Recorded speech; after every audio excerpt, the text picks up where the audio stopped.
La bonne info, c'est à la bonne heure sur GTV. Bonsoir à toutes et à tous. Merci de suivre l'actualité de ce mercredi 9 octobre 2024. Donc voici les titres. 22 mesures composent le plan Diomaye pour la Casamance. Elles ont été annoncées hier par le Premier ministre Ousmane Sonko lors d'un conseil interministériel consacré au retour des personnes qui s'étaient déplacées à cause du conflit en Casamance. Polémique autour de la mise à jour du système Woyofal. La population se prononce. Les citoyens rencontrés demandent à l'État de réagir afin que les zones d'ombre soient éclaircies. Ce sera dans le reportage du jour. Et puis, sport éliminatoire, Coupe d'Afrique des Nations Maroc 2025. Seuls 2 Lions manquent à l'appel de la tanière pour le moment. Le reste de l'équipe a tenu sa deuxième séance d'entraînement en vue du match contre le Malawi prévu ce 11 octobre au stade Maître Abdoulaye Wade de Diamniadio. Le développement, c'est tout de suite.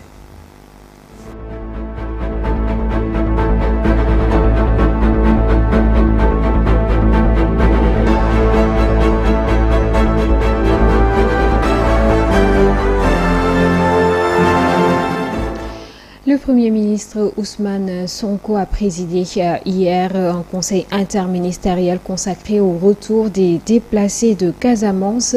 À l'issue de cette rencontre, des mesures ont été annoncées pour prendre en charge les différentes préoccupations liées à l'accompagnement des populations de retour ou en attente de retour. Les détails dans ce récit signé Mansour Diassé.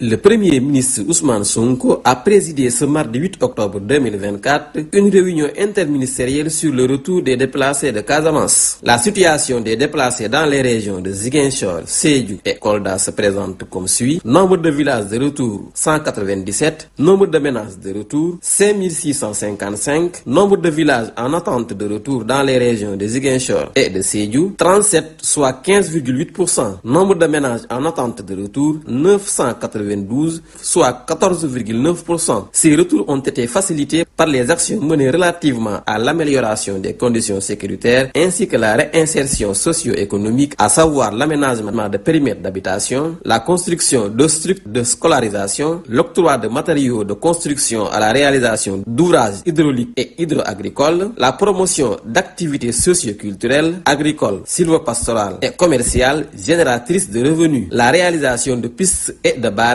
anti-sel. Les défis à prendre en charge sont relatifs notamment à la cristallisation de la paix, la lutte contre les trafics de bois et de produits illicites, au désenclavement, à la satisfaction intégrale des besoins de base, ainsi qu'à la résolution des conflits notamment fonciers. À cette fin, les décisions ci-après ont été retenues. À l'issue du présent conseil interministériel, le ministre de l'Intérieur et de la Sécurité publique, en relation avec le ministre des Forces armées, doit mettre en place par arrêté ministériel au plus tard le 31 octobre 2024, respectivement dans les régions de Ziguinchor, Sédhiou et Kolda, un comité régional inclusif de pilotage du plan spécial 2024-2025 d'accompagnement des déplacés de retour. Le ministre secrétaire général du gouvernement, en relation avec le ministre des Finances et du Budget, de renforcer les capacités institutionnelles et budgétaires de l'Agence nationale pour la relance des activités économiques en Casamance.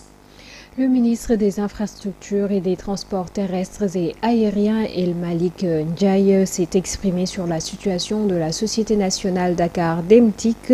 C'était lors d'une conférence de presse tenue hier.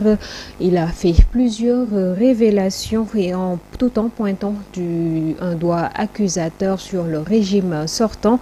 Suivant le ministre des Infrastructures, des Transports terrestres et aériens au micro de notre reporter Aïssatou Ba. Les anciens dirigeants avaient employé 2814 agents avec un CDI, contrat à durée indéterminée, sans compter les 327 prestataires. Et le tout fait 3122 et pourtant, nous avions eu un déficit de chauffeurs dans la période de la Tabaski. Nous étions même obligés de faire appel aux militaires pour compléter le gap. Donc, où sont passés ces 3122 employés? Chaque nouveau directeur vient avec son personnel, un masse salarial de 1,2 milliard par mois. Et vous savez, c'est grâce aux impôts qu'on paye les déficits d'exploitation de 18 milliards parce que ce sont des services publics. C'est dans cette situation catastrophique qu'on a retrouvé Dakar Dem Dikk, une dette fiscale qui s'élève à 95 milliards, c'est-à-dire que les dirigeants n'ont pas respecté le fisc. Tous ces chiffres sont réels et j'invite les journalistes à ce genre de débat, mais mieux de parler de sujets inutiles. Nous avons pris des mesures pour régler la situation. nañu wax li nga xam ne moo yàqu ci réew mi te ñu wax ñun fan la ñuy jëlee alal ji ñu koy defaree ñu nekk ci waxtaan yooyu moo gën diversion. Comme vous le savez, la DGE a publié hier, plutôt lundi, la liste des coalitions qui seront donc la liste provisoire, disons, des candidats aux prochaines élections législatives anticipées du 17 novembre. Déjà, certains caciques ont commencé à grogner du fait de leur position sur certaines listes. C'est le cas d'Abdoulaye Diouf Sarr, d'Oumar Youm ou encore de quelques membres du parti Pastef à Mbacké. Selon l'analyste politique Mamadou Sy Albert, cela pourrait engendrer des votes sanctions pour certains partis politiques. Il a été joint au téléphone par Mama Wassad. Bon, disons que au niveau de l'APR, il y a des frustrations. Les deux anciens ministres, Diouf Sarr et Thierno Youm, ne sont pas contents de leur sort. Ça peut se comprendre parce que quand même, Diouf Sarr était un ancien ministre. Et le responsable des cadres de l'APR, c'est quelqu'un qui a été fidèle au président Macky Sall. Thierno Youm, c'est pareil, un ancien président du groupe parlementaire. Un fidèle parmi les fidèles, lui aussi il se sent lésé. Ils auraient préféré être en bonne place sur la liste nationale en tant que leader de l'APR. Maintenant, ce qu'il faut redouter, c'est le vote sanction. C'est des responsables quand même départementaux, c'est des responsables nationaux. Pour le PASTEF également, il y a un vent de déception au niveau de Mbacké. Peut-être même il y en a d'autres frustrés qui n'ont pas exprimé leurs sentiments. Mais c'est lié au fait que le PASTEF est parti sous sa propre bannière. Et en intégrant maintenant les alliés, ils ont sacrifié certains responsables des départements. Bon, là aussi, ça peut créer des frustrations, surtout dans les greniers électoraux. Ils raflent la mise. Donc, s'il y a des défections au niveau des départements, ça peut avoir des conséquences négatives aussi bien pour le PASTEF que pour l'alliance de Macky Sall.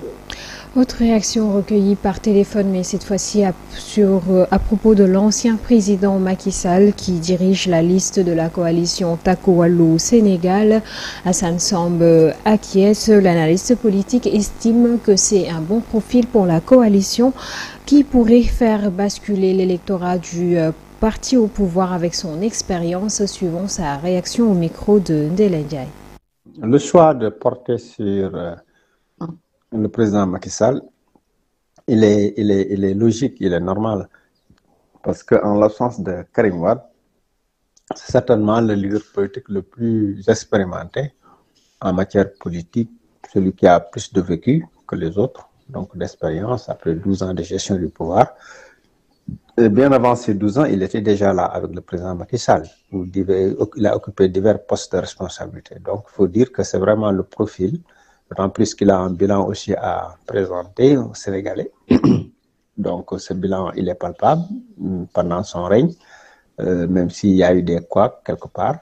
Donc c'est quelqu'un qui sait manœuvrer, qui sait aussi se battre en politique, parce qu'il a toujours dirigé une coalition Benno qui a beaucoup gagné des élections. Donc c'est vraiment le meilleur profil en la matière pour diriger, même si c'est un peu risqué par ailleurs. D'autres aspects, oui, il a un bilan immatériel trop négatif, avec des tensions politiques, l'emprisonnement d'opposants et autres, il y a eu des morts, etc. Et que sur le plan économique, il a raté un peu l'emploi des jeunes, etc. Donc, véritablement, sur ce plan, il peut y avoir aussi des risques, mais je pense que toutes choses étant égales par ailleurs, véritablement, on peut lui faire confiance pour mener cette coalition-là vers peut-être éventuellement une victoire. En conférence de presse ce 8 octobre, le mouvement Carrefour citoyen de regroupant 5 communes des départements de Tivaouane et de Bambey est monté au créneau pour exposer les maux dont souffrent ces localités. Il s'agit notamment de questions liées à l'insécurité, la santé, l'éducation, l'accès à l'électricité, entre autres. Et ceci entrave le développement et le bien-être des populations. Après plusieurs revendications et moult discussions avec l'ancien régime et même avec le ministre des Infrastructures actuel, El Malick Ndiaye, le mouvement n'a toujours pas obtenu gain de cause. C'est en tout cas ce qu'ils nous font savoir au micro de Amsatou Gano et de Serignan. Le citoyen s'est élevé en tant que porte-voix des préoccupations des citoyens face à des problématiques persistantes qui touchent le département de Bambey et de Tivaouane, notamment le bitumage de certains axes. Moi, accès dafa jafe ndax ay yoon lañ yo xamanteni. Pour accéder à certaines routes, c'est dur, car la plupart de ces routes-là ne sont pas bitumées. C'est la raison même de la création du mouvement en 2017. On lutte pour leur bitumage, mais on a remarqué que jusqu'à présent, tel n'est pas le cas. Un autre point soulevé par le mouvement lors de la conférence de presse est l'accès aux soins. Les communes souffrent d'un manque d'infrastructures sanitaires, de personnel qualifié et des médicaments nécessaires dans le traitement des maladies. Le mouvement exige une réforme du système de santé afin d'assurer un accès équitable aux soins pour tous. Le gouvernement doit nous venir en aide concernant les hôpitaux, car les populations qui vivent dans ces localités sont fatiguées. L'éducation et l'accès à l'eau ont aussi une priorité pour le mouvement qui aspire à prendre en compte les besoins et préoccupations de la population. Pour le bien-être des citoyens, Malick Diouf, coordonnateur du mouvement, réclame des investissements dans les infrastructures scolaires pour une meilleure éducation et des forages pour faciliter l'accès à l'eau. Dans la commune de Gawane, qui compte 48 villages, n'a que 2 forages. Et j'aimerais que le gouvernement apporte son aide pour l'accès à l'eau. Concernant l'éducation, la commune n'a pas de lycée, elle n'a qu'un CM. Les autres sont obligés d'aller étudier dans le village de Ndem.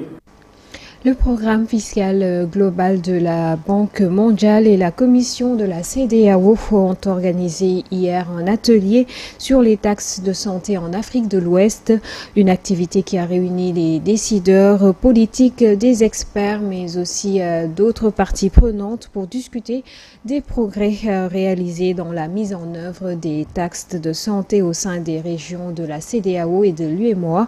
Compte rendu de cet atelier signé Mansour Djassé et Boubacar Diagne. Diminuer la consommation du tabac et d'alcool, la commission de la CEDEAO, en partenariat avec le programme fiscal de la Banque mondiale, a organisé un atelier de réflexion sur la fiscalité sanitaire. Une rencontre pour établir des directives pour le durcissement des dispositifs de suivi des textes de santé pour diminuer la consommation de ces produits. Je remercie la Banque mondiale parce que c'est sur l'initiative de la Banque mondiale que ce partenariat débutant entre cette institution et la commission de la CEDEAO et accompagné de la commission de l'UEMOA que nous entamons ce projet pour voir comment on peut améliorer la fiscalité des produits dont la consommation est nocive pour la population, notamment les tabacs, cigarettes, les boissons alcoolisées ainsi que les produits contenant des quantités excessives de sucre. Pour cet inspecteur principal des impôts, l'atelier vient à son heure. Il participe au renforcement de capacité des techniciens du ministère des Finances. Il faut dire que cet atelier vient à son heure parce que c'est un atelier de renforcement des capacités des techniciens du ministère des Finances relativement à la taxation des produits du tabac et des alcools. L'OMS recommande qu'on utilise le levier fiscal pour effectivement pour aider la population, disons, pour dissuader la population à consommer effectivement l'alcool ou bien la cigarette. Selon lui, le Sénégal est un bon élève en la matière. Que ce soit le Sénégal ou les pays membres de la CEDEAO, il faut dire que nous avons au niveau de la CEDEAO une directive, au niveau également de l'UEMOA des directives. Donc le Sénégal a implémenté ces directives dans sa législation interne, c'est-à-dire le Code général des impôts. Le tabac est taxé ainsi que les alcools également sont taxés. Aujourd'hui, le Sénégal, quand vous avez suivi l'atelier et les projections, les droits d'assises, je rappelle, c'est pour combattre les externalités négatives liées à la consommation des produits du tabac et de l'alcool et protéger surtout les couches vulnérables que sont les jeunes. Et le Sénégal, à la matière, effectivement, a bien internalisé les directives de l'UEMOA comme celle de la CEDEAO, ce qui a abouti à une taxation acceptable. À présent, parlons de la question sur la cherté de l'électricité qui est au cœur des préoccupations des ménages sénégalais. L'annonce de la mise à jour du compteur Woyofal a relancé la polémique. Les citoyens rencontrés pensent que l'État doit se pencher sur la question pour dissiper les nombreux malentendus. Reportage Mam Awassal. Les compteurs Woyofal deviennent de plus en plus un fardeau pour certains Sénégalais. Beaucoup d'entre eux pensent que l'achat au jour le jour du crédit Woyofal dans une conjoncture économique devient insupportable. C'est très dur car les machines avec lesquelles nous travaillons consomment beaucoup d'électricité. Maintenant, les machines pédales sont caduques. De ce fait, on travaille avec l'électricité et l'achat du crédit Woyofal ne facilite pas la tâche car c'est trop cher.